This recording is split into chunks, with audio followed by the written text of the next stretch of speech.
একটা ব্যাপার হচ্ছে যে এখানে কিন্তু সব মাছই সেন্ট মার্টিনের এই মানে এখান থেকে এখানে লোকাল না। তো আমরা দেখতে পাচ্ছি এই যে ফিশ গুলা, এগুলা কিন্তু একটু আগে জেলেদের ট্রলারে আসছে। তো আমি নিঃসন্দেহে বলতে পারি এগুলো হচ্ছে ফ্রেশ মাছ। আমরা দেখলেই বোঝা যাচ্ছে যে এগুলো কতটা ফ্রেশ। তো তো ওনারা এগুলো এখনো প্রসেসিং স্টার্ট করে নাই। যদি প্রসেসিং স্টার্ট করে দেন আমরা হচ্ছে এখান থেকে ওনাদের থেকে নিয়ে যাব। তো আর আরেকটা ব্যাপার হচ্ছে আমি দেখাই। আরেকটা ব্যাপার হচ্ছে যে এই যে এই মাছগুলা, এগুলা দেখাই যাচ্ছে যে এগুলোর মধ্যে ওগুলোর তফাৎটা কিরকম। সো এগুলো হয়তো বা কালকে বা কালকের আগের এরকম হবে। তো এই ফ্রেশ ফ্রেশ আর মানে একটু পুরনো মাছের মধ্যে তফাৎ আছে,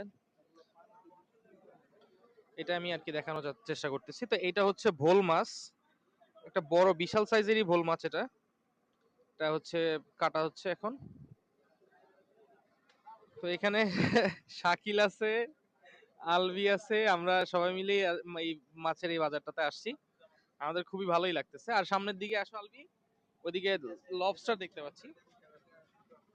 এই যে এই যে লবস্টার গুলা, এগুলো হচ্ছে এই দেখছেন অনেক সুন্দর লবস্টার, যদিও সাইজটা এর কাকা এর থেকে কি সাইজ বড় হয়? আর বড় হয়, বড় হয়, এর থেকে বড় হয়। এটা পিস কত? এটা 20 পড়বে, 15, 20, 1500 টাকা পড়বে। এটা 1500 টাকা। হ্যাঁ। এই লবস্টারটা দেখতে পাচ্ছেন, এটা হচ্ছে 1500 টাকা। 1500 টাকা। আচ্ছা আচ্ছা, এটা হচ্ছে 1500 টাকা। খুব মানে এটা কি আজকে কালকে রাতে? আজকে রাত্রে, আজকে রাত্রে।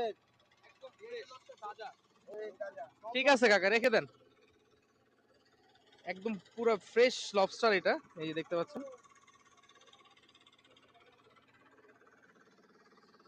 এই মাছগুলো দেখতেই পাচ্ছি, এই মাছগুলো খুবই ফ্রেশ লাগতেছে। এগুলো কালকেরই, মানে আজকে রাতে জেলেরা ধরে নিয়ে আসছে এই মাছগুলো, আমার কাছে যেটা মনে হয়।